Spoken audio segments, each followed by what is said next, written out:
What is up, everyone? I'm Blaiden Kirk, joined as always by my two favorite co-hosts of all time, Matthew Sponhour and Theo Ash, and welcome back to another episode of Stay Hot, presented by our good friends over at Little Caesars Pizza, where Stay Hot. They're staying ready with some hot and ready pizza for you all NFL season long, and the NFL season's almost over, so of course we're gonna talk about the NFL season, as we're getting close to the playoffs. We have a couple of teams that we want to talk about, though, that are one sitting kind of on the fence right now, and another team has officially been eliminated. Those are the Seahawks and the Bears. And then, of course, we have to talk about college football with the college football playoffs going on. We have to talk about the playoff matchups and the upcoming national title game. But before we get into all of that, Matt, Theo, Happy New Year. How are you guys doing today? Happy 2024. It's been a long time since I've been on this podcast, really, with all the breaks that we've had, and then I had food poisoning, so I could yap and yap about Theo all Ash the things. I could go on and on about the things I've been up to and the states I've been in, and Minnesota and Wisconsin, and now back to Colorado, and all the events that happened to me in each individual one, and how it affects the outlook of my future, and the domino effects and the multiple different things that could happen. But I'm not going to bore you all with all of those details. I'll just say I'm doing well. Hey. Had a good Christmas, feeling better from my unfortunate food poisoning incident.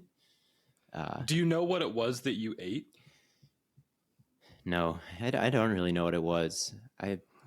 It was kind of mysterious because my family ate all the same things I did, but I'm the only one who got really sick. And it's a Theo Ash travel curse. Something always has to I think I was just due. We were just talking about how it had been a minute since I was sick, and Matt, you're the one who's always got the sniffles or whatever. Does that mean I'm next? Sniffles or whatever. You're an Iron Man. I can't imagine you being bedridden, Blaiden, or sick. I think that you just exist in a perpetually upbeat state. I try. Mm-hmm. Matt, how are you hanging in there? I'm good. I'm not sick. Hey, you don't take that for granted. You just can't ask for much more than your health. So I'm happy about that. Off to a good start this new year. Yeah. Have to be doing my thing. I don't got much to report outside of that. I haven't been to any new states. I haven't made any big moves. There's no butterfly effect on my future happening currently. There is. There's always a butterfly effect. There's always a butterfly. There's no major butterfly effect happening in my life. My experience these past few weeks has been actually quite mundane, but I could still get into I went to the gym earlier. How will this impact? And a literal butterfly flew a different direction because of that and landed on like a kid's lollipop, and it made their day. And now it's like a core memory for them. And then in 20 years, it's going to affect the decision that they make. That's awesome. Yeah. 20 years, they're going to be president. They're going to be 20 years. This kid's going to be president. They're going to be the youngest president ever. And they're going to fix everything. There you go. All because Theo went to the gym. Real. But do we want to get into a little? Yes. We'll get into college football, Matt. We could spend the entirety of this episode going over all of the NFL games from last week that we didn't talk about. We could go over all of the bowl games, but we won't deliberately crush your brain with a 4-hour podcast talking about football. So we're going to keep things relatively trimmed back. But we do, of course, have to talk about the college football playoffs. Michigan beat Alabama, and then Washington beat Texas. We got the M and the W in the national championship game. Matt, I know you're a little bit crushed, but hopefully Washington can pull through and deliver a swift. Fingers crossed. I mean, I know I'm not gonna rag on them too much, considering all the adversity that they've been through this year. And I know we have Michigan fan listeners, and I know it would be annoying if I came on here and it was a pure Ohio State opinion. Yeah. He said, "Do we?" So I'm not going to say all that. I thought they were the better team against Alabama outside of special teams. Oh my God, dude. Alabama's offense resembles nothing like I've seen in the college football playoffs. Having a center who just cannot snap the ball is psychotic, man. I know he's already in the transfer portal. I don't want to rag on him too much either. I'm sure he's heard plenty. But it's just a lot of getting in their own way. I felt like honestly they should have run more. I thought Milroe should have been more prone to taking off, and it just came down to a lot of, neither of those teams felt super comfortable for most of the game dropping back, and Michigan's big guys up front were just bigger and stronger, and when you're winning in that aspect, it's tough to lose a game. And even with all the mistakes that Michigan made, granted, Alabama was making a ton of mistakes too, they were still able to pull it out. I think they're gonna beat Washington. I'll go ahead and give that take. I thought it really felt like information overload for the entire Alabama offense. Michigan had McDonald hired away to be the defensive coordinator for the Ravens and replaced him with a guy who's running a very similar scheme, and a scheme that is one of the more complicated in the NFL, much less college football. And it's kind of the same deal for Alabama. I mean, Saban and them, they've got a playbook that I'm sure is as expansive as any NFL team. They love the RPOs. They love the optionality of everything. And it's a lot to go through a quarterback's mind, like post snap. Should I keep this? Should I throw it? Should I hand it off? Meanwhile, there's a bunch of sim pressures coming at you. And I think that it really felt like between the center and the quarterback, they just couldn't get anything protected at all.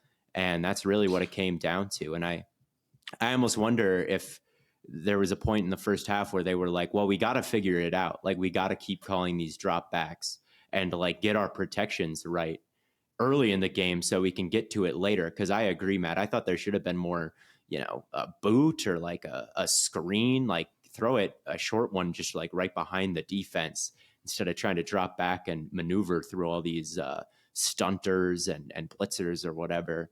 So, but then again, it's like, if you just kind of give up and say like, I don't know how to protect this, I'm not going to do it. Maybe then it just eliminates things for the rest of the game. You kind of have to like call it until you get it right. I don't know what the strategy all is there, but that was really the story of the game, was the protection issues that really prevented Alabama from winning at the first half. I mean, they couldn't do anything on offense. It was just the special teams, really. Yeah, they got crushed. It's a shame they threw away such a masterful special teams performance. I mean, even down to like at the end of the first half, you take a horrible sack that pushes a lot of teams out of field goal range. Not Alabama, and multiple 50-yard field goals, and the punting went their way as much as it possibly could have, and they still couldn't get it done. And they had a chance, They had been shutting Michigan down all half, and they had a chance to win it, and they just couldn't pull it out. It was tough to see. Yeah, Bama's defense, I thought, played pretty well, especially in the first half, until Blake Corum started eventually cooking, like he always does. But I mean, the first pass, they almost had an interception because they were just all over everything. That was a crazy intro to the game, that JJ McCarthy. I thought for sure, I thought for sure that was an interception. Well, yeah.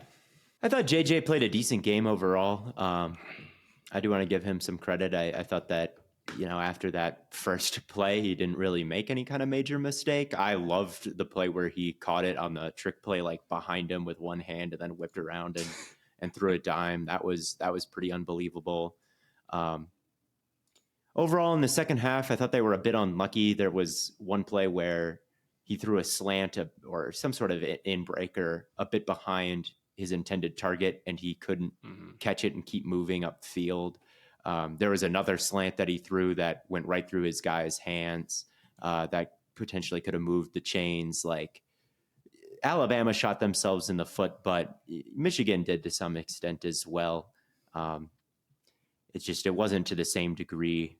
Bama, their operational issues were just too much to overcome. And when they got the ball first coming out of halftime, like, they looked like they were putting a good drive together, and then took tons of negative plays that like pushed them back across midfield to their own side of the field again. And it was really ugly. The whole game was super ugly, and it didn't really look like these guys had a month to prepare. It looks like they had a month to get nervous, like they had a month to think about like, oh, I'm going to be the hero on this punt. And now I dropped it, because Michigan's special teams have been good all year. I mean, I didn't, at least according to Twitter, I guess I saw some stats. No, they won't do this against Ohio State.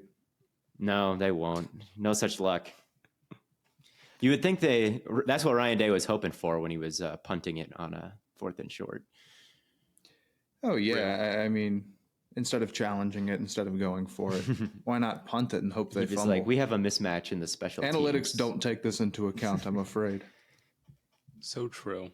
He wasn't wrong. What are you guys' just thoughts early. on the last play for Alabama, the Milroe QB draw? Bro, I don't care about the play call. Like, I get it that plunging it into a bunch of bodies sucks and you wish that they did something different. But at the end of the day, like, that play has probably worked for them before, like, I don't know. They've got to know going into it what their success rate on certain plays is at that point in the line of scrimmage. I mean, the Milroe draws had worked all day, or like when he kept it and there was a pulling guy in front of him, like that was a great play for them all day, was it not?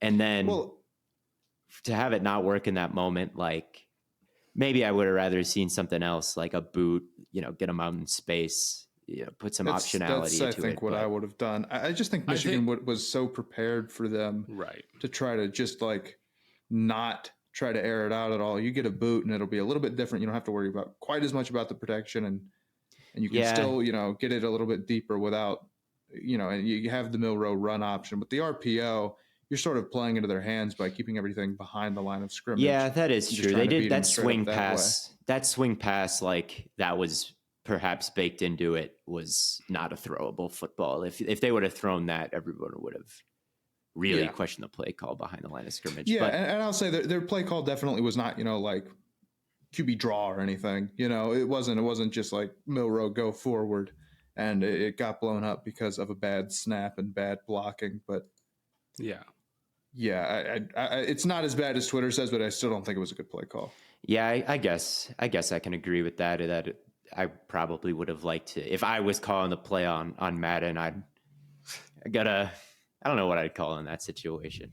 It's like if you're running something that's been working all game. Call. That's a little stick out there. Space. Yeah. That's what I like. We're running mesh out here, boys. No, it's just like you run something that works all game, and then you get, down to the end. The defense also knows that it's worked all game. Yeah. Right. So you need to have a counter, and like with the comparison to Philly, like they kill everyone on their QB sneak, and recently we've seen how they implement a changeup now. They can pitch it out, they can throw out of it now. I mean, they just, when you have all those different ways out of the same formation and the same look, it just makes it that much harder to stop. Yeah, but they couldn't QB sneak it. Well, yeah, they couldn't QB sneak it, but it's just like the concept of having a change up out of the same look. Yes. They should have scored. They should have called the touchdown play. They should have gone beast mode. They should have gone. Particularly Milroe, who had the ball and was trying to get in the end zone. These are simple things that Alabama just couldn't execute. Right. Scoring points. They should have gone with a flea flicker. God, I gotta keep them guessing. Flicker at the 4. I'm always happy to see the flea flicker not work. Flea flicker is a bad play. That was hilarious when McCarthy, they got the ball back on the bad fumble and then immediately flea flickered it and McCarthy dropped the ball. That's when I knew this game was really in the shitter. Was like, I'm like, okay, these guys are straight up trolling at this point with the fumbles and the special teams errors. But yeah, man. Yeah, I thought Corum's last run as well in overtime was absolutely sick. I thought that was an amazing display of choices, like one right after the other. The path that he took, I thought, was about as perfect as it could have gotten. I think Corum's going to be a pretty good NFL player. I haven't really scouted him too much, but he seems a little. I mean, maybe it's just because he has a bunch of touchdowns, like James Connery. He's small, small James Conner. I don't know. Yeah, he's like 5'8". He's tiny, man. But he's a power back. Like they put him in these situations. I think it's good to be a smaller back. I even in a powerful situation, like you can kind of fit through these smaller creases. You're kind of hard to see behind the line of scrimmage. Mm-hmm. I feel like one thing that Derrick Henry is really suffering from right now is the fact that he's big behind a battle. Like there's just nowhere for that guy to fit through anymore. He can't hide. He can't hide. Everyone can see him. He can't, like, his contact balance has fallen off. Like he can't go through like he's just too damn big. So I like the 5'8" runner. I think that is almost better to be small. Hey. Can't hate it. But if we want to get into the other game, the other play. Actually, before we get into that, so Bama lost, and Florida State got blown out. Does this where's the justification for leaving Florida State out of the? I'd like to apologize to the College Football Playoff Committee. They did a good job. Nice job keeping Florida State out. Stop. You don't even think that. Sure. I was not familiar with their game. Florida State still deserved to be in. Oh, yeah. Like they weren't playing. Georgia was better than them anyway, and they weren't playing with their real team. And again, it doesn't matter how good they are if they did enough to make the playoffs in the regular season. If the four best teams were the teams that were if they were trying to put together the four best teams, Georgia should have been in. Obviously. So, but they leaving them out. Like obviously, I think Georgia would beat Texas, no question. So yeah, I agree. I strongly disagree with that, in my honest opinion. I think more times than not, Georgia probably beats Bama. Yeah. Well, it ain't more times than not, but yeah, I think Georgia is one of the. I think Georgia is one of the four best teams in the country. So I agree with that. They didn't need to be in the playoffs because they already played their playoff game and they lost it to Alabama in the SEC championship game. No, I still agree with all that. They were good matchups though. I'm not too. Yeah, too I was hoping for one blowout just so I could go, So what was that about? Winning good games?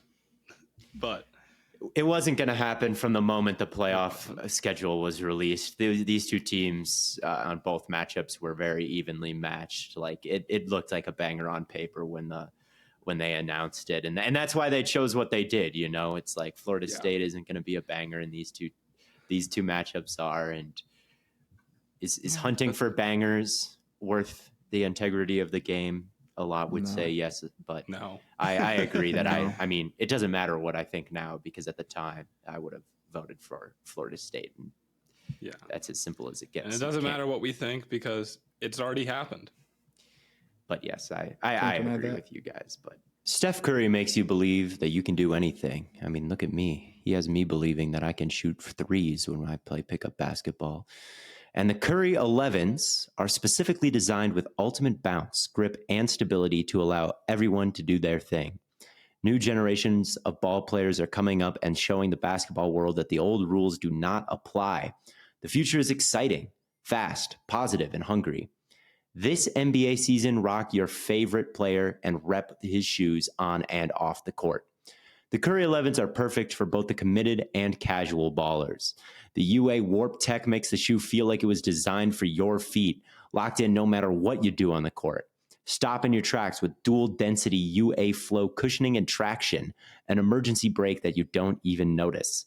Steph's 11th signature shoe steps into the second decade of his sneaker career, pulling colorway inspiration from the wonders of a positive and modernized future on and off the court. Take these kicks with you when you leave the scrimmage and rep UA wherever you go. Do your thing. Change the game. The Curry 11 Future Curry is available now at currybrand.com. But getting into the other playoff game, Washington taking down Texas. I see a lot of people trying to project Penix and his draft potential now, or his draft stock, coming out of this game. And he played really well. Did you guys see Theo, I know you saw it. Michael Penix Jr. is Mike Vick.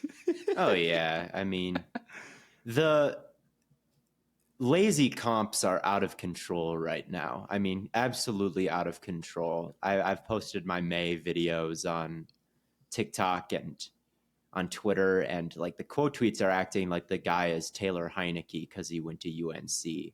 And with Penix, I mean, that guy was the least mobile quarterback I have seen in a long time before that game versus Texas. Like he was like a statue.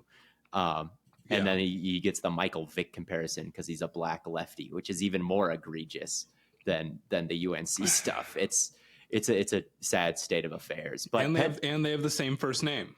They do have the same first name, and that's about where the comparisons stop, man. But Penix doesn't need to be Michael Vick. He doesn't need to run around too much because he was a killer from the pocket. I mean, absolutely pinpoint, made some really high level, like tight window throws, incredibly accurate down the field, really good pocket movement, didn't open it up or like break too many tackles, but he shifted and slid around and kept his eyes downfield.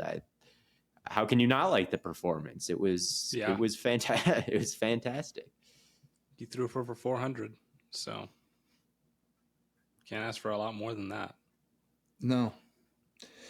I mean, he's next level, and I think it's obviously the most complete passing game in college football. Well, maybe LSU, maybe Oregon. It's up there, man. And you're probably going to need to see a similar, if not better, performance against Michigan if they're going to beat them. Yes, I think that's the only path. Yeah, I mean, if Michigan starts the way they did, against Bama, they would not hold up. Yeah, but they're not going against Alabama's defense. They're going up against Washington's. And they're not going to repeat that performance on special teams. I think they're going to win. I think so too. But I do want to give Washington. I think Washington has a real shot because their drop back passing game is the best in the playoffs by far. And I picked them to win this one just because, Texas was a team that likes to throw a lot of screens. They're very RPO centered, like play call heavy and play call dependent and kind of trickeration dependent. And Washington is just the Chad drop back and bomb it down the field. They don't rely on. They are really well called. Like they use motion. They had a great play call down on the goal line where they created flow from the linebackers with motion, and then gave it to number 7 in almost like a fullback position to score. But they're spread out. Number 1 run a hitch. Number 2 run up the sideline, and we're gonna bomb it to a Dunze or whoever it is, like a corner post. We're gonna bomb it that way. And I just didn't think Texas could do that kind of thing. And that's kind of what it came down to. I thought Ewers played fine. I don't think it was any kind of total disaster performance from him, but there was a deep ball to Worthy that was there for the taking that he missed pretty badly on 3rd and 12. And on that last throw, Mitchell is a great guy if you can put it in the right vicinity on a fade, and it was just way off from where it needed to be for Ewers. So some pretty key misses from him, and then fumbles from the backs, and a great game from Penix. Texas is lucky this one was as close as it was. This was our shot for a blowout to make everything right in the world. It was our shot, but it didn't happen. And Texas, I mean, I don't know what else there is to say about Texas. Worthy didn't have a great game, or a productive game. They've got so many mouths to feed over there, and when I think they drives had are getting 6 dudes who had at least 30 yards and 3 catches or something ridiculous. Yeah. So I don't think that it says too much about Worthy as a prospect that he had a quiet game here because, drives are getting cut short because of the fumbles. And 0 has got to get his targets. 23 has got to get his target. 4 has got to get his target. 5 has got to get his targets. 13 has got to get his targets. All of those guys should basically be even in terms of target share. Obviously, Worthy and Mitchell should be a bit higher, but I thought that it was a good effort. It was a good try to come back, but at the end of the day, they didn't hang on to the football, and their corners were outmatched. So it's about as straightforward as I can make it. Yeah, I don't disagree. I just think about how this Washington team matches up with Michigan. I mean, defensively, they're just not that strong, and their run game really isn't that strong either. And it's okay. Okay, so they're not going to be able to run the ball probably particularly well against Michigan. So it's going to have to be all through the air again. That I can buy into, right? Penix goes off for 450 yards, 500 yards, whatever. This will be the most complete passing attack that Michigan's seen all year, right? Yeah. And when teams are able to throw against them, I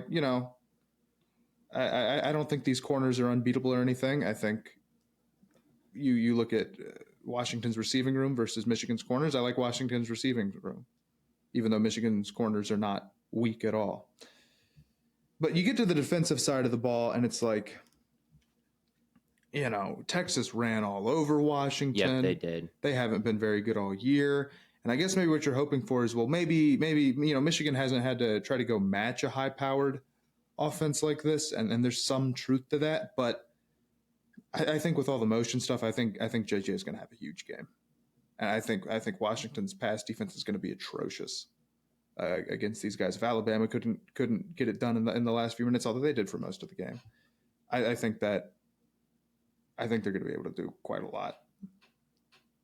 And against they did put up big points against bad defense that they've played all year. Not in the big games, not against Penn State, who has a great defense, not against Ohio State's great defense. I know they put up 30, but 7 of that was on an 8-yard drive.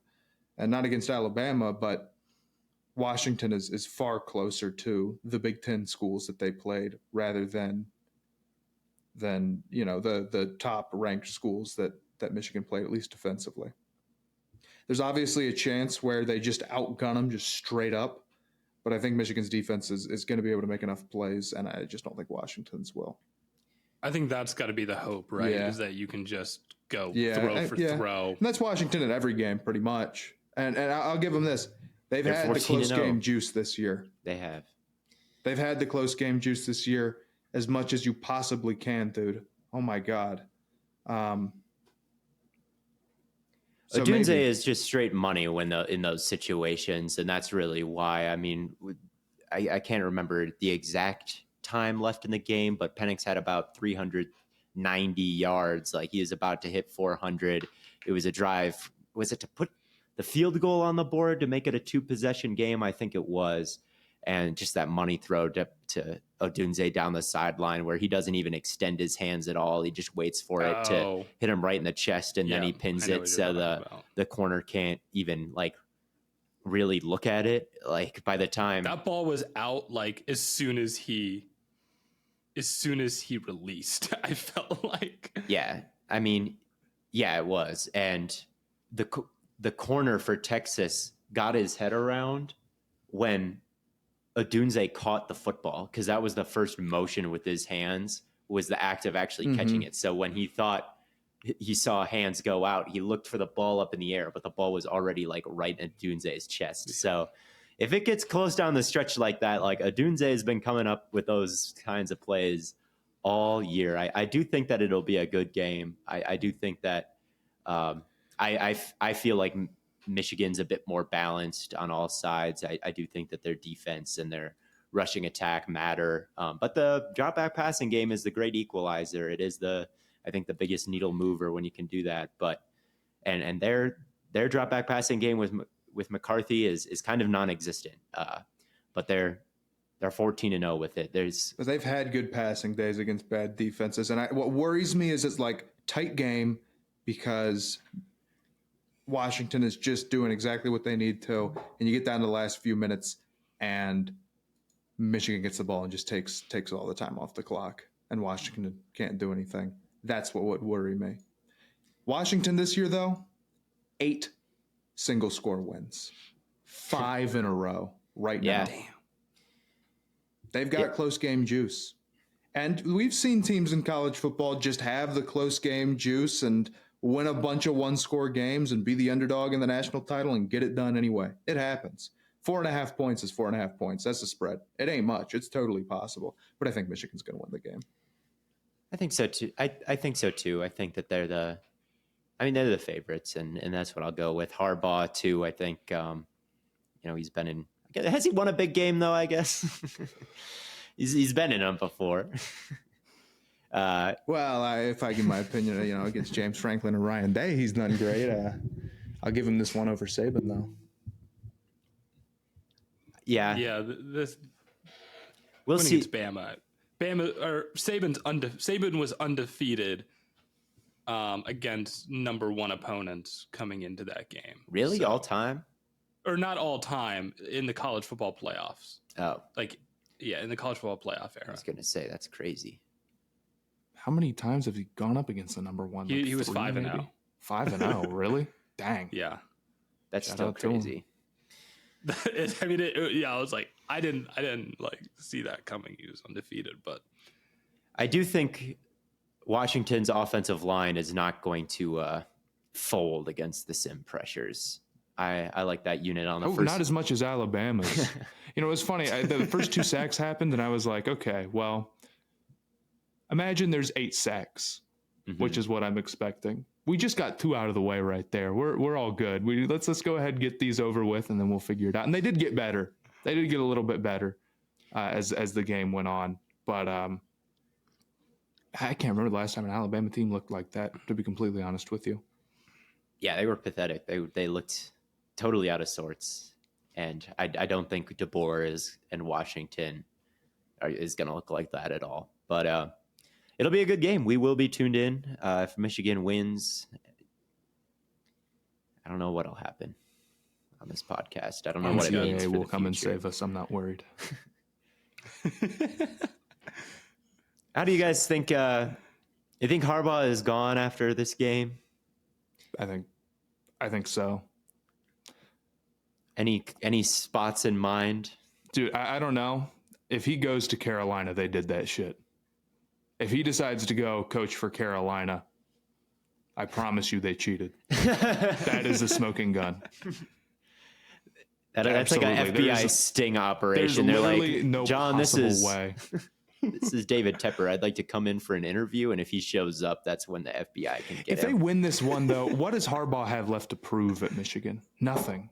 And all he could do by staying is it just being like if you leave now, punishment or not, it can be we'll never know. But if you stay and you don't win another one or something happens, there'll always be that talk of the Stallions years and blah, blah, blah, blah, blah. You could dip and get a huge bag in the NFL. And does Harbaugh want to be an NFL coach? He's been an NFL coach before. Does he want to be an NFL coach again? Saban's been an NFL coach. Well, if he didn't want to be an NFL coach, very different. If he wanted to stay a college football coach, I think it could be obvious. But they asked him he has not signed an extension yet. Yeah, he hasn't signed an extension. They're like, "Are you going to be coaching the NFL next year?" And he's like, "Well, who can know? We're just focused on attacking every day." If he genuinely, truly wanted to coach college, he could put all of these things to rest and not hire an NFL agent and be very I'm not saying he will be for sure, but you would have to be psychotic to say at this point that he is not considering it. Obviously he is. What would Saban say if you asked him if he wanted to be an NFL coach? He'd probably he's literally said I hated coaching in the NFL. He'd revoke your credentials. I think that Saban he is personally would revoke your I think he might be a Charger. I could see it. Do you think he'll be, or do you want him to be? I think that he will be a Charger. Herbert, West Coast, which he's been before. They got no GM, so I think that he could very easily just kind of slide into maybe both of those roles potentially. I would be very, very careful about who I hire to be my GM if I'm getting John Harbaugh. Or Jim Harbaugh, my bad. I think that he needs to be fully in charge of the entire operation. I think that's why college is a great fit for him and why he had to leave the NFL, like the power struggles that ensued. The Chargers are an organization that is so broken right now that they might just be like, Harbaugh, there's no one that opposes. We're giving you the keys to the entire organization. There's no GM to fire. You get Justin Herbert, you get to be in LA. Like I don't know. He's gearing up with this agent. Like he's got to be a Charger, right? Like is he going to Washington? Is he going to Atlanta? I don't. The only problem I could foresee with him being a Charger is he would be going from the big house with 100,000 fans at every game to I'm not liking where this point is going. With 4 fans at every game. Sounds like an upgrade to me. Just saying, but no, but he's look, he seems like, pretty pro West Coast guy. Stanford and 49ers. You'd have a quarterback in place, and I agree with that general manager point. I think it's a perfectly reasonable destination. I think it's all lining up that he goes there. Yeah, I think it could hurt.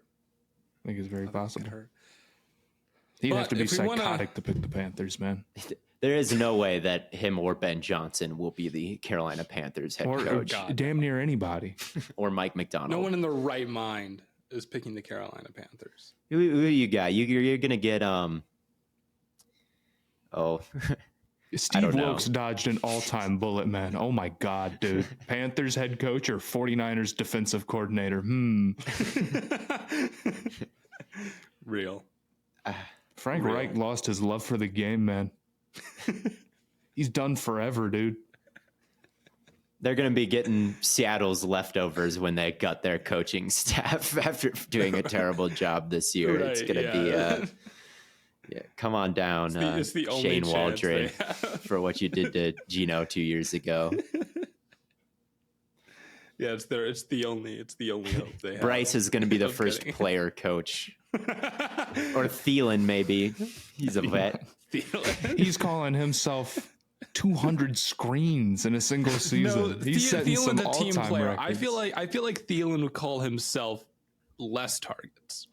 I disagree entirely. He's such a scrappy guy. He's just unselfish player. I don't know, man. I don't know. I have no clue how they're going to get a coach to agree. Like, if you only get one Tepper opportunity, maybe. Oh my God, it is going to be Tepper. Sirianni. Dude, it's Eagle. They're gonna have the conglomerate Eagles Seahawks coaching staff from this year. Just what an ugly situation the Panthers are in, and how bad has Tepper done there, man? They should just vote to remove him. I don't know why they can't just do this. Like, would it not pass? Like, well, the dream is that we do land Harbaugh, and then he cheats so bad. Ooh, that's a good one. And Tepper get removed, man. This is what we're holding out for. So it's not good. Then Bryce needs to go on some crazy PEDs and distribute them to the team. What do we have to do? He needs to demand a trade. I would not blame him if he did, dude. I'm dead serious. I'd say, get me out of here. What do we have to do to get Matt enough money to buy the Panthers? Bro, I was thinking about that. Like 10 Powerballs. GoFundMe, like crowdsource it. Like, I bet that Twitter could get it done. Like the collective power of the people towards a common goal. It would pick up some traction. Venmo'd you. It would go viral. If every Panthers fan Venmo'd you, what, like $100? I don't know if that would be enough. I don't think it would be. That'd come out to like 10K at this point, man. Dude, that'd be enough.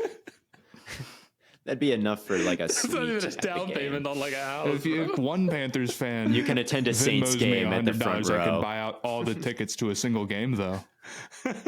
There we go. There we go. Yeah, there probably isn't enough money to crowdsource it. Tepper, his net worth is what? 30 20 billion. billion? 20 billion? 20 billion. Yeah, that's just way too much money, man. Okay. Like, We're going to call up our good friend Mark Cuban. Right? That's right, 'Cause he friend of just the got- show. There you go, friend of the show, Mark Friend Cuban. of the show, Mark he sold the Cuban. Mavericks. He sold the Mavericks. Mark, I need one favor from you. Just one little thing. Mark, you owe One me. thing. I need you to buy the Panthers for $5 billion. For me. For Matt, yes. Gift it to Matt. But For somebody. it's somebody. It's just anyone but David Tepper. Before I we don't get know. into Well, Bears, you're going to get Elon Musk buying it if. Be careful what you wish for. Anyone but David Tepper.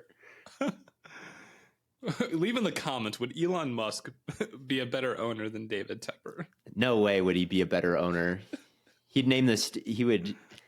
He would name it. that would be. That would be. I can't even imagine. This episode of Stay Hot is presented by Prize Picks. I gotta tell you, Prize Picks is the most fun I've had, winning up to 25 times my money this football season, and now I can play during their basketball season too. You just select 2 or more players, pick more or less on their projected stats, and place your entry. Prize Picks is bringing your gifts early this year with the 12 days of Pickmas as well. Starting December 14th, there will be a new promotion every day. That's right now for new and existing customers. The daily promotions will range from payout boosts to discounted projections. Like the Phoenix Suns' Kevin Durant only needs 1 point on Christmas Day to make you a winner when placing an NBA entry or something like that. So head on over to Prize Picks at prizepicks.com/stayhot and use the code STAYHOT for a first deposit match up to $100. You've heard it before. If you put in 50, they'll put another 50 into your account and you'll have 100 in there, but you can't put in more than 100.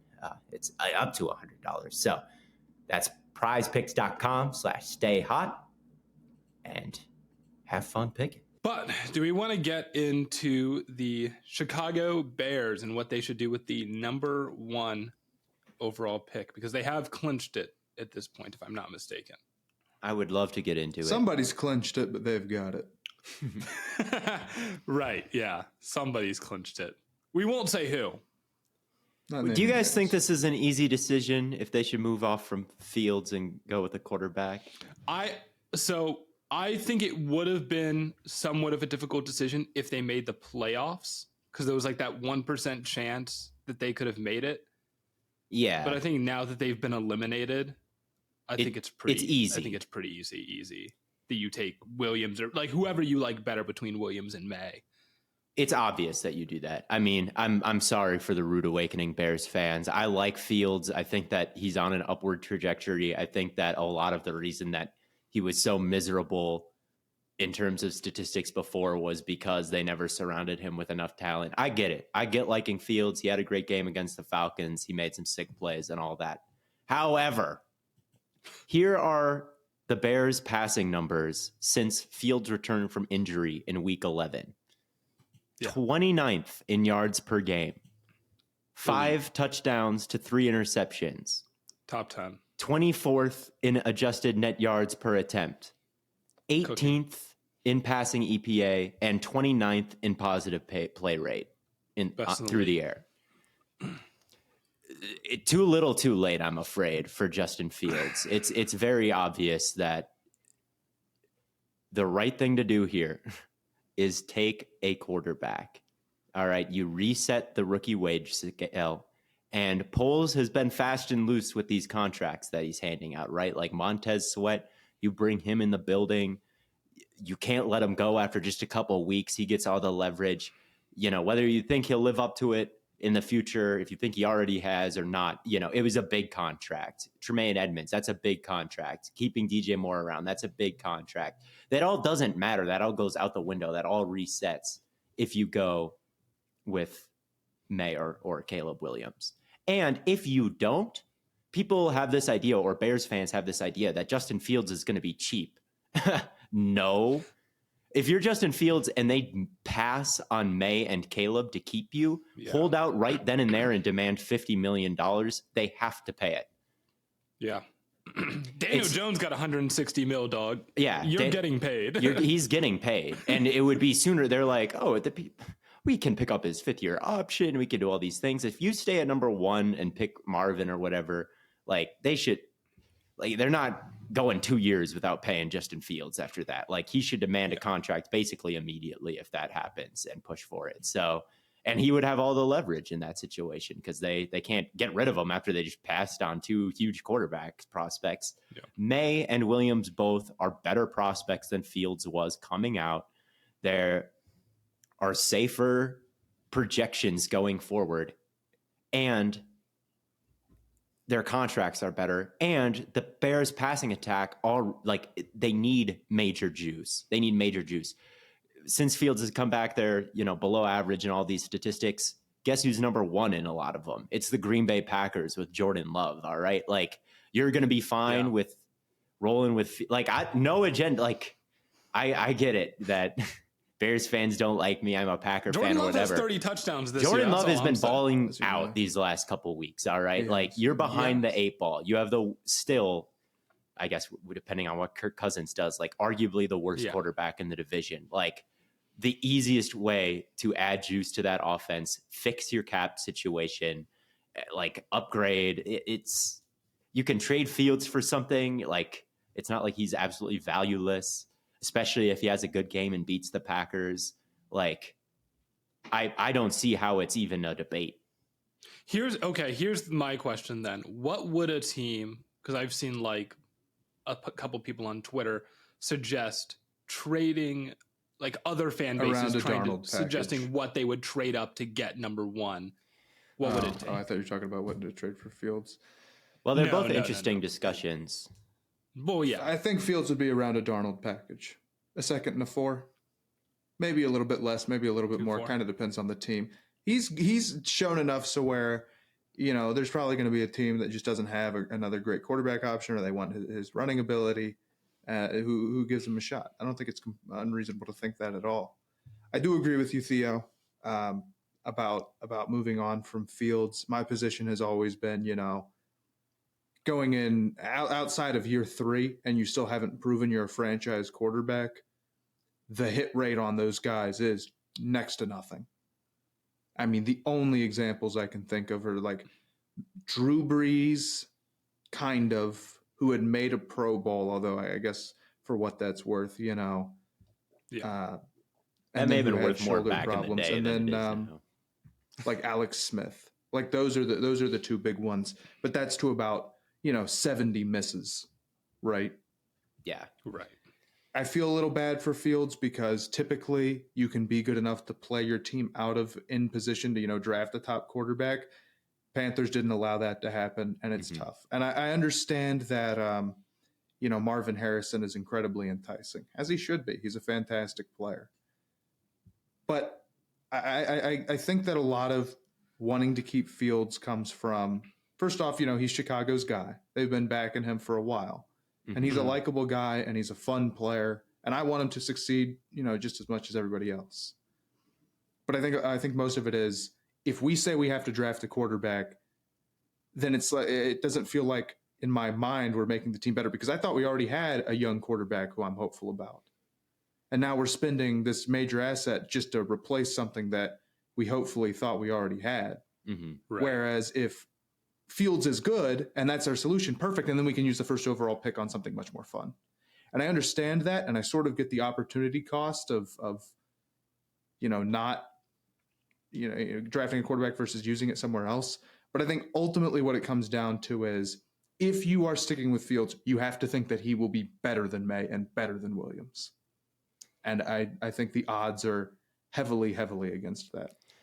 Yeah, and like I think like a decent amount better. If they're all the same, Fields is still the wrong guy, because you're going to have to pay Fields $50 million. Like that's a very valid point. I just don't think it's tough from they failed Fields. They really did. Like, I know Poles is a beloved guy in Chicago right now. His moves are aging well. They are closing out the season strong. They're looking like they can contend next year. They failed Fields. Like last year, he didn't have DJ Moore. It was Darnell Mooney, and the best weapon they got him was Velus Jones. All right, they didn't get him an offensive line or an interior even this year. Like I don't think they gave him the opportunity to succeed with that offensive line and weapons. And that's not all Poles. Like a lot of that is the previous regime as well who drafted him. But man, that whole offseason, not this year, but last year or 2 years ago now, they didn't get any weapons for him, you know? And that's on the GM at the time, which was Poles. And it sucks that you drafted this guy and traded up for him and then you failed him. And I think that they want it to work, right. And they should want it to work, and they should want to give him a fair shot. But I think the fact of the matter is, I think the most efficient thing to do right now is to take one of the quarterbacks at number one. And trading back would be a total disaster. That's the other thing that I really like. If you're gonna keep Fields, do not trade back unless it's to 3 and you can still get Marvin. Which, right? If that exact scenario happens, then maybe. But if you miss on Marvin and the quarterbacks, it's like, okay, I don't know. I think I'd be that targeting you would 3. I'd want Marvin, but I think you could still come away very strongly if you traded for something else. If the package was strong enough. Now, who knows if it'll happen again? Because I think teams are just going to be wary of doing that, considering the Trey Lance trade and considering what happened to Carolina. But there's a world where I would consider it, especially knowing that there's other weapons to get. There's other really good prospects. I guess so. I still would be pretty sick if I missed out on Marvin Harrison. Yeah, like as good as the other receivers are, Marvin is the best. And he's probably the best player in this draft. Yeah, I agree. He's so complete. He's nasty, man. He plays like he's the only one out there. Like guys is draped all over him. He still like makes ridiculous adjustments. Guys getting physical with him. Like he runs the route like there's no one there. It's crazy to watch him because of that specific trait. Things don't phase him. Defenders don't phase him. His focus is just so lasered in that like obstacles aren't even like there for him. But Neighbors and Dunze, you're right, Matt, that if you traded down and got one of those guys, your receiving core would still be super elite, and maybe you could get. But Theo, you're saying you wouldn't trade the pick, but there's a price, and there's a spot you'd be willing to go down to. For anything. For anything, there is a price. I don't think they're going to get another DJ Moore. I think last year's trade was like so successful that kind of precedent, especially with the way things have played out in Carolina getting the number 1 overall pick again. Like, even though it's for a better prospect, I don't know if they're going to get a guy like DJ Moore in the trade. Like, that was such a surprise to me when it happened that they were willing to part with like a known commodity like that. Yeah. we'll see if the Patriots couldn't give them that. Yeah. The other thing that I worry about, and I don't know if this would sway your opinion one way or the other, I'm worried about Fields' long-term health. I'm not a guy who thinks that every quarterback who is mobile or runs is going to get themselves injured. In fact, I strongly would disagree with that statement. But Fields is a guy who does run himself into contact a lot and who has been banged up very consistently, not only with the Bears, but with Ohio State too. I mean, multiple times he got knocked out of games for OSU. And it's not been a big deal now for the Bears because for the most part, they just like haven't been competitive. Like you've been in like, let's see what we have in Fields. Okay, if you miss 5 games, whatever. You know, if he misses a little bit of time, it doesn't really change the objective of that season, right? But then all of a sudden, if you are transitioning to contending and the expectation rises and all of a sudden we need to get to this win total and you're worried about Fields getting banged up, then it's a real problem. And if the solution to that is to not use him in the run game as much, then he loses a lot of his value. Yeah, I agree with that. I think a lot of Chicago's current team, which seems so awesome right now, it sounds less awesome when the expectations get higher, like the Montez Sweat trade, like when you're trying to be the best defense in the league again next year and have that unit carry you to a championship, which is going to be the expectation in Chicago next year, is that they are the best defense in the league, and that that based on how they closed this season, and that they're going to carry them to the NFC North and deep in the playoffs. And it's like, is Montez Sweat going to be the number one guy for it? Because then it's like the expectation changes, and maybe he steps up to it and plays like he has the last couple of weeks. Like, it could happen. And I think that's part of the concern with like why people don't want to move on from Fields, is because I think people do recognize there's like, we need another receiver and we probably need another edge defender. And if we draft Caleb or May, we're really only getting one of those guys at like a top level. That is, but I think Bears fans also need to realize, like, that's the ultimate ceiling raiser. Like, that's the thing that could, like, okay, I think I think Poles has done a lot to get himself, like, to save his job. Like, I think that was why they made the Montez Sweat trade when they did. I cannot shake the feeling that, like, if the season was going better for them and their jobs weren't in like super immediate risk, they wouldn't make the leverage play of bringing someone in at that time, or they wouldn't ignore the leverage of that situation and how that impacts contract talks. So I think they have kind of built things out with the high floor, low ceiling type of move. Even trading down from one last year, like, they could have taken Stroud, does that look like a mistake right now?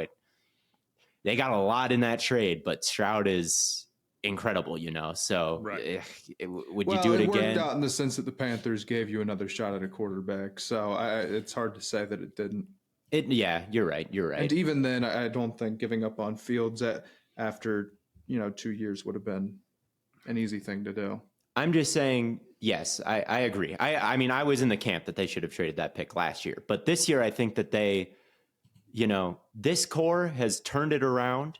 They've turned the season around, but that doesn't mean you need to lock everybody up for years. That is like this current team as it's currently built. But that's kind of what, Bears fans want to do. They like keep Eberflus, keep Poles, keep Fields, keep everybody who's turning it around. But it's like, is this a championship caliber core right now? I don't know. I think that the ceiling gets raised with Williams or Bay. Yeah, I agree. Make Little Caesars the official pizza sponsor of the NFL part of your game day. Order online during our Pizza pregame 1 hour before and 3 hours after NFL kickoffs, plus all day Sunday. And get ready for some football and some fun. Choose your favorite Little Caesars pizza or pick the toppings you crave. Either way, you win. And speaking of winning, everyone scores with convenient delivery or our in-store pizza portal pickup. So grab some friends and enjoy a few slices during the game. I think we just want to hit the Seahawks before we get into the locks here. Dog, I can't be... I don't even know where to start with just how disappointing they've been, because I think they've been interesting enough to be like watchable week to week, but especially recently, there's a tweet where you'll see that the Seahawks have had the worst defense in the NFL since week 9. How does this? They are way too talented to be this bad on both sides of the ball, I think. Now, I think part of their struggles is injury. Right, when Jordan Brooks is out, they have probably the worst linebacking unit in football, and Jamal Adams has been out, and they obviously don't have Uchenna Nwosu, but that wouldn't equate to the worst defense in football still, because I think their secondary is pretty. I do think they have good corners, and that shows up on the stat sheet in both man and zone. Both of their corners have very good success rates as far as like separation allowed. And it's not like they're playing some like absurd amount of coverage that's like unsustainable and unreliable. I know that they do play a lot of zone and they play a lot of cover 3 stuff, but it's not like to an insane degree where you'd be like, well, they're just getting cooked in that every single time. Yeah, like they don't call anything that's unusual that other successful defenses would never call. They're calling things that like are, match zone coverages. They like to be split field and play it differently on each side. Like they do mix it up with the cover 3, and it's not just exclusively one thing or the other. They tweaked their front mechanics from last year when their run defense was so bad. I think it just comes down to the fact they can't tackle. Like they can't tackle, man. They can't tackle. They got bulldozed by Pittsburgh. They got killed by Pittsburgh. They got absolutely annihilated, bullied, man. That's the best game I've seen Najee Harris play his entire career. Najee balled out. Him and Jalen Warren, best running back duo in the league. Seattle thought they had it. Wasn't to be the case. And again, I think not having Jordan Brooks in that game hurt a lot because he is their best player defensively. But we see the Bills they're without Matt Milano. They've been banged up in their secondary, and their front 4, they're fine. They're like a top 10 defense borderline. And Seattle's the worst in the league. Yeah, I just can't. I can't wrap my head around it. I don't get it. Like Bobby Wagner I think the problem is you have too many players that you have to hide in too many different situations. Wagner especially, and even if he's like supposed to be a positive in downhill running, there's plays where he just gets like sealed off and he just has like no way to get around. Like he has no path through. I just don't know what the plan. I've seen a lot of people suggest, a lot of Seahawks fans on Twitter suggest that it's time to move on from Pete Carroll. Yeah, I've seen that too. I think you got to give Pete another year. I mean, last year was one of the all-time coaching jobs, moving on from Russ and moving to Geno and being able to do that so seamlessly. I mean, the expectations for the Seahawks they were finished. They were going to be the worst team in the league. I mean, that was a real they were going to finish last in the division. I mean, that was the talent baseline people thought they were working with when Russ moved on. And they have been a lot better than that. And their offensive line has really sunk their season. And I think the defensive coordinator's seat should be very hot, considering like how they've underwhelmed. Who's their linebackers coach? That guy needs. I don't think there ain't shit you can do when you sign Bobby Wagner. Like I don't know what scheme you want him doing. Like he can't cover, and he doesn't cover in Seattle's scheme. He just like stands there while Brooks does everything hard. It's and then Devin Bush was a huge bust before he came. So I don't know. I think that getting Bobby out of there would alleviate a lot of pressure on the defensive coordinator. Bobby, I saw a tweet today that said he would love to be back next year, and Pete said we'd love to have him back. Bruh, why? Don't do that. Do not do that. He can be a coach. Yeah, coach. But, he's the next coach of the Panthers.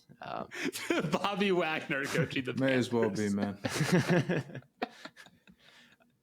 I mean, I guess with Seattle, it's like you're probably running it back another year with this era, man. This year was not quite bad enough for me to say blow it all up. And a lot of that has to do with like they're just not really in a position to do that, in my opinion. You've got a good number of pieces still in place to the point where I think improvements could be made that would make me feel more confident in them in one off season, right? Like the interior offensive line really needs some work. You really need some, some linebackers outside of Brooks because when he's out, it's a disaster. You probably need another edge rusher. But there's still a lot of strong units.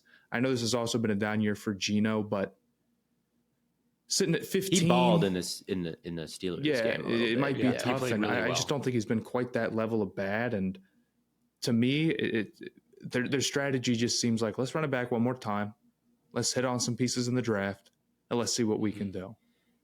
Yeah, they've been really injured this year. I think if you're going to tinker with anything, it should be the coaching staff outside of Pete Carroll. And if they collapse next year, I think everyone would agree that it could be over. You know, Pete's one of the older coaches. He had a great run. You know, I was looking into like what their track record has been with like hiring coordinators, and their past two defensive coordinators are both internal hires, like internal promotions. Mm-hmm.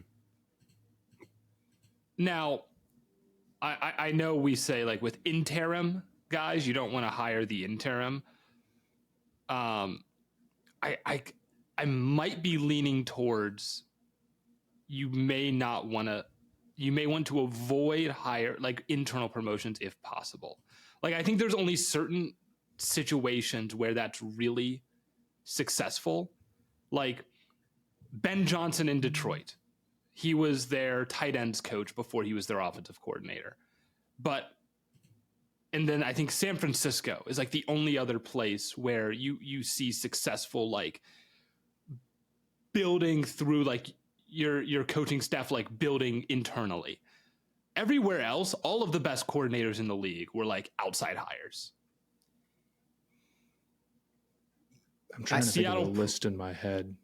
I know the Packers offensive coordinator is an internal hire, but he's not super important because unlike Seattle's situation where Pete isn't calling the defense or the offense, LaFleur is calling the offense. Yeah, so I shouldn't say your play, whoever is calling the plays on that side of the ball. Like I don't know. It feels like to me like when you bring somebody up, they're not. I mean, we see what the Eagles did that this year, and they have the same problem. Yeah, I could see that. I mean, you need someone that's pretty talented, right? I mean, and it's tough to say who they should hire internally or not. You don't know who's on their staff. Like we don't know. It's tough to say. My concern their offensive line coach hires, certainly has not done a good job. Like who would it be? You know, like their quarterback's coach. Yeah. Their quarterback's coach from last year, Dave Canales, is in Tampa Bay. So it would be like whoever's the. I don't think they could hire anybody internally, and the fan base would be mad because. Yeah. You know, my concern with hiring someone internally is usually if you have someone really good in your building, other teams are trying to poach them. Well, right? When do other teams really poach? Usually they poach the play caller, though. They usually poach the play caller. But like, you don't think you think teams would call like you said, the quarterback coach for Seattle last year is now in Tampa Bay. If you could have maybe if you keep him around, but like I don't know. I don't care who they hired, or fired. Really, the main thing is they need to get healthier and they need to improve the offensive line. I think that Gino's in a scheme that fits his talents. I think the offense runs stuff that like fits their talents. It's not like they're dropping back and they're throwing it all over the yard to DK and Lockett and whatnot. They should. The utilization of JSN has been questionable for most of the season. Well, not most. I think they've kind of turned it around here a little bit recently with JSN. Yeah, that's early on in the year. Yeah, that's definitely true that there are some things to critique. Ken Walker in the last game against the Seahawks had a shoulder injury. They were like lifting his arm above his head and he was like clearly wincing in pain. And they had a backup center in. And then what did they design? A direct snap to the halfback who can't lift his arms. It's like, that's stupid, like that's not max right. Like that. And then of course they fumble it. Like I could have told you that was going to potentially happen, So it's like it's not as philosophical issue, I think in Seattle where their offense, there's a bad scheme or a bad scheme fit, or even on the defensive side, like they're running something completely ridiculous. Like it's not really like that. I think the physicality aspect of it on both sides of the football isn't where you need to be really. And but that is coaching. Yeah, that could be changed by coaching. It's like, I just don't know. Is there someone more physical on this? Like, I don't know how to get someone more physical. Like, is there Dan Campbell running around somewhere? Like, who was a backup tight end that you could go hire? Is Jeremy Sprinkle around, like kicking tail? I don't know. I don't even know if he was a good blocker. I don't know who they need to bring in, but I think it's They got to I can tinker. understand Seahawks fans wanting someone other than Pete Carroll, because it's like, I think so too. It feels like they need a culture shock a little bit. I'll be willing to have that. I think next year. I think this year you tinker with it. It's not I don't think they need to rebuild. I don't think this needs to be a blow it up type of situation. I think they still have a chance to compete next season. Yeah, I mean, they get healthy. You get Brooks back. You get Nwosu back. You know, your offensive line is fully healthy the whole season, because I mean, you've been in and out with Abe Lucas and Cross. Exactly. Yeah, I mean, there's a lot that's gone against them. It's just the defense being as bad as it is, even with the injuries, is unacceptable. Yeah, so I agree. I think you can tinker with the staff, but I think Pete, like if you fire Pete, you're fully going down. Like Gino might, like his future, everything goes down. I think if you fire Pete, and I don't think that it is quite calling for that at this point. Next year, I'd be more willing to have these conversations, I think. Yeah. They need someone in the defensive room though would be nice. But I think it's time we get into the Stay Hot Locks. Oh God. Who's winning between you two? What happened last week? Oh, who are the Stay Hot Locks brought to you by first? Oh yes, they're brought to you by Prize Picks, of course. Yes, they are. And how do the Stay Hot Locks work, Theo? Man, it's week 18. If you guys don't know by now, you'll never get it. It's like a parlay, but we draft them. It is like a parlay, but we draft them. So last week, Matt was going into the week with 14. He took the Bills and the Jags, so he moves up to 16 points. Theo, you went into the week with 6. And you took the Eagles, Rams, Titans, Vikings, Seahawks, Colts, Bucks. I did not take the Titans. Yes, you did. I meant the other team. You sent in our... We asked for a list of things. It doesn't matter because the Eagles lost, but like, I'm like 99. Like, Matt, I meant the Texans. It doesn't matter, but I okay. said Titans. I did not lock the Titans willingly. I may have typed the wrong name. I thought you were thinking that Stroud wasn't going to play. That's what I thought you were thinking. I knew Stroud was in. But I will take your word for it. I will believe you. Believe me, I did not lock Ryan Tannehill. Well, you took the Eagles anyway, so that didn't help your case either. And then I took the 49ers and the Browns. I had 15 going into the week, so I have 17. So Matt and I are neck and neck down the stretch. Last Stay Hot Locks of the season. And I'm down what? 11? You're down 11. How about just you guys pick then, since I'm mathematically like eliminated? Are there enough games even for Theo? Yeah, there's enough games for you to come back. Okay. It's possible. Because you can depending on how many you pick, then you guys could you can eliminate always challenge. You can challenge. Oh, that's right. Fuck. God damn it! I was trying to get out of it. So you have to challenge all of our picks, and you need all of our. Theo, if you come back, I wouldn't be too worried. I'm not feeling it. I haven't hit one even since like week 4. It's been a long time, I feel like. This is gonna be a tough week because starters getting sat. Starters getting sat and whatever. I will take Tampa over the Panthers. Perfectly valid. I have to ponder. Has an interim coach ever been fired? I can't say that I rightfully know. I do have my selection, though. No idea. Okay. I will take Dallas over Washington. That's valid. Okay. Dallas, who is still playing, still competitive. Washington, not strong. Have a shot to win the division. I will take I'll take the Chiefs over the Chargers. Yeah, that would have been my next pick. And I will also take the Steelers over the Ravens. The Ravens are resting their starters. The Steelers are playing for their playoff lives. The Steelers always seem to beat the Ravens. Fuck it, why not? Yeah, the Ravens have nothing to play for. So No, they don't. Besides just to end the Steelers, which probably is quite the motivation, honestly. Maybe. Well, I got to pick another one.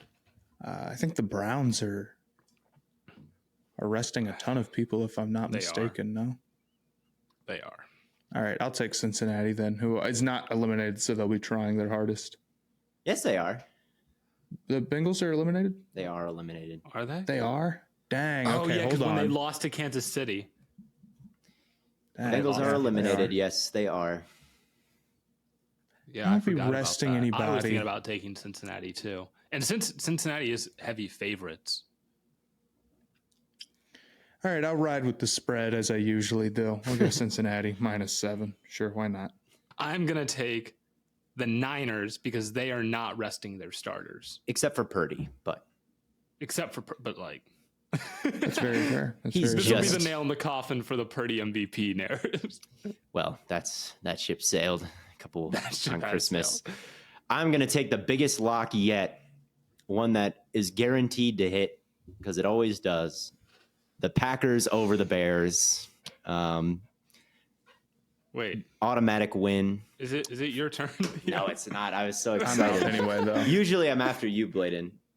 Yeah, boy, usually. I hope Matt But doesn't take my pick. I don't even know if I'm going to do another. I might just be out. So it would be Theo's turn anyway. Because are you out too, Matt? No, yeah, I'm out. Let's go. Packers, Bears. I'm going to take the Commanders over the Cowboys. Hold on. Packers over the Bears. The Commanders over the Cowboys. I got to go against Matt. I got to go Bengals over the Browns. Okay. I'm going to go Rams over the 49ers. Browns over Bengals? Yes. Okay. Yes. I'm taking the Rams to beat the 49ers. Okay. I'll take the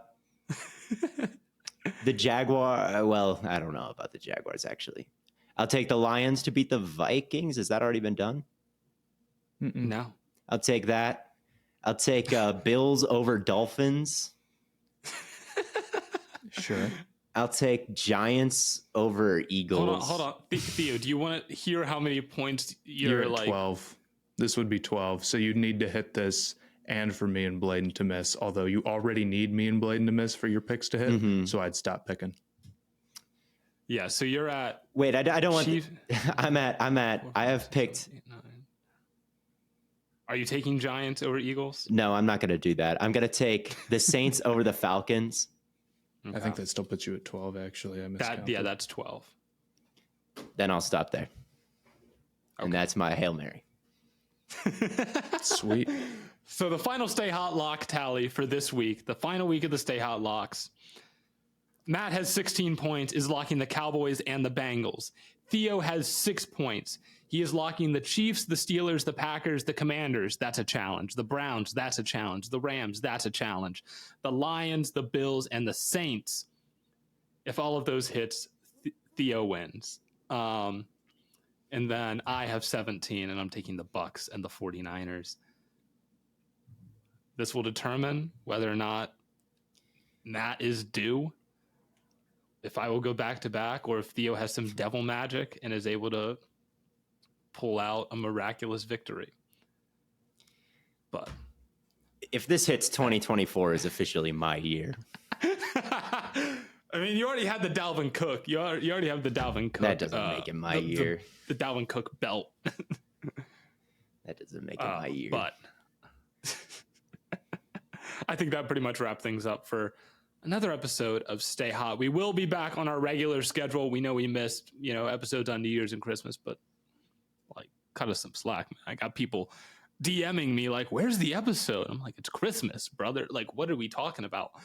But we'll be back on our normal schedule now. We'll, of course, have a Monday morning episode to recap the final week of the NFL season. Heading into the playoffs, we're going to, keep talking about the college football playoff national championship. We'll be getting ready to do, more draft stuff. We've been watching prospects, already on live stream. So if you haven't been tuning into those, make sure you are. But until next time, thank you all for tuning in, and we will catch you on the flippity flop.